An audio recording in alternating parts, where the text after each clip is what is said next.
За миний бие Монголын ард түмний төлсөн татвар энэ данс даваагаа хаалгаж хөлсөөрөө цусаараа нулимсаараа бүрдүүлэн бий болгодог энэ төрийн санд цугласан татврын мөнгөний араас явдаг ийм хүн байгаа үлээ.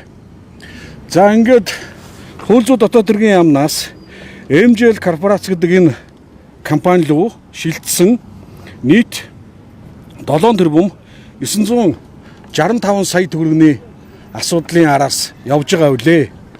За энэ мөнгийг шилжүүлэх цаг хугацаанд хууль зүйн дотоод хэргийн сайдаар ажиллаж исэн нөхөр энх хоёртой холбоотой гомдлыг гаргаж байна. Бусдад давуу байдал олгосон байж болтшгүй өгсөн хувь үлдсэн. За мөн төсвийн мөнгийг зориултын бусаар зарцуулсан байх үндслэлүүд байна гэж хэмээн иргэд бид үзэж ийхүү энэ гомдлыг авилгатай тэмцэх газарт өнөөдөр гаргаж байна. За мөн бас нэг ноцтой асуудлыг шалгуулахаар өгч байна. За энэ юу вэ гэвэл энэхүү MJL корпорац хэмээх байгууллагын байранд энэ нөхөр энх хоёр сайттай холбоо өгөхий хүмүүсүүд очиж мөнгө авсан ийм асуудал яригдж байна. Энэ асуудлын талаарх дүрсвчлэг холбогдох гэрчийн шүглүүлсэн үлээж байгаа мэдээллүүд гих зэрэг материалуудыг би мөн авилгатай тэмцэх газарт гаргаж өгч байна. За хууль зүйн дотоод хэргийн сайд өөрөө кино тийм бичлэг байхгүй гих зэрэгээр ярьж байна. За тэгвэл одоо таныг уг одоо байгууллага дээр хүрэлцэн ирж энэхүү бичлэгүүдийг үзхийг бас хүсэж байна. За мөн би сэтгүүлч бод арагчаад өөрийнх нь хүсэлтийн дагуу энэ шүглүүлж байгаа иргэдийн видео бичлэгүүдийг болсон үйл явдлыг хэрхэн яаж тайлбарлаж байгаа гэх зэрэг материалуудыг мөн гаргаж өгсөн байгаа. За ингээд асуулт байна. Бичлэг дээр хагуулгын талаар ярихгүй та өөрөөсөө удахгүй та өөрөөсөө үзчих. Тий. Одоо ингээд удахгүй юу гаргачих байх. Тий. Би бас өчигдөр сэтгүүлч бод арагчаа өөрийнхөө цахим хуудасаар дамжуулж над бичлэгээ өгчөөч гэж гуйсан. Би дөнгөж сая 13 цагийн орчимд сэтгүүлч бод арагчаагийн редакц дээр очиж өгчөөд ирлээ.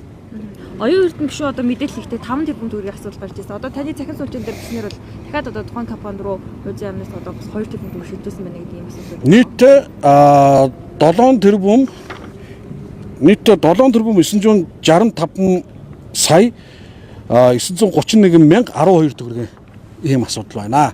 3 удаагийн гүйлгээгээр энэ компани руу шилжүүлсэн хамгийн ноцтой шилэн дансандах мэдээллийг бол өөрсдөө устгасан.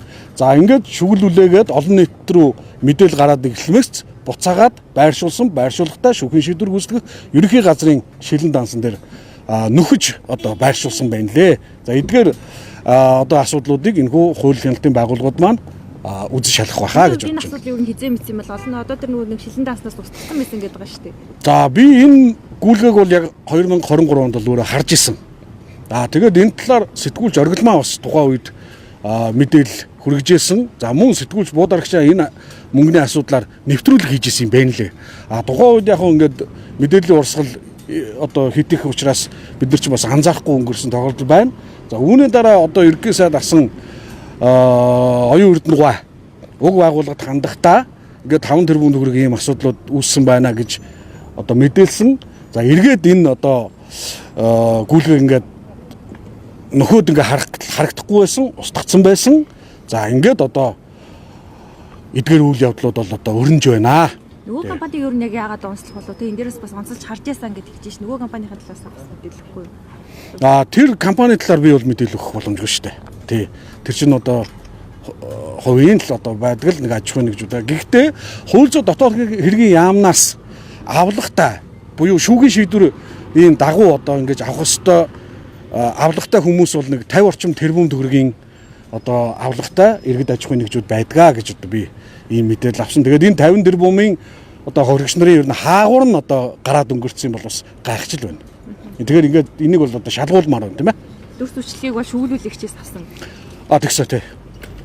За шүглүүлэгчийн одоо айлгой байдлыг юу яаж байгаа юм бэ? Цагдаагийн байгууллага Мэдгүй тэрийг одоо энэ хууль хяналтын байгууллагууд л хангах бах. Би яг үнэндээ бас их санаа зовж байна. Нэгэн томчуудын асуудал яригдчихэж байгаа болохоор бас хувийн аюулгүй байдал гэдэг зүйл яригдчихэж байгаа. Өө тэгэлгүй яах вэ? Тэгэлгүй яах. Тэгтээ мэдээж хувь хүний өөрсдийн маань эр зөргийн асуудал шүү дээ бас юм чинь. Одоо бид нар шүгүүлүүлээж бид нар авилгатаа тэмцэж бид нар энэ ардын намын одоо жаахан ч гэсэн эрүүл хэсэг байна гэдгийг энэ ард түмэнд үзүүлэхгүй бол бид нар энэ намынхаа төлөө тэ энэ олон нийтийн төлөө хамгийн гол нь энэ цусаараа хөлсөөрөө нулимсаараа данс таваага хаалган байж дампууран байж төлсөн татврын мөнгө маань хаана явж байна вэ гэдгийг л одоо араас нь өдөр шөнөгүй л явж байгаа юм шүү дээ. Тий. Яг хичнээн мэдсэн юм шиг. Би ястаа тэрийг анзаарсангүй. Энэ одоо удахгүй буударагчаа тавьчих واخ. Тэгээд тэндээс нь харчаа тий.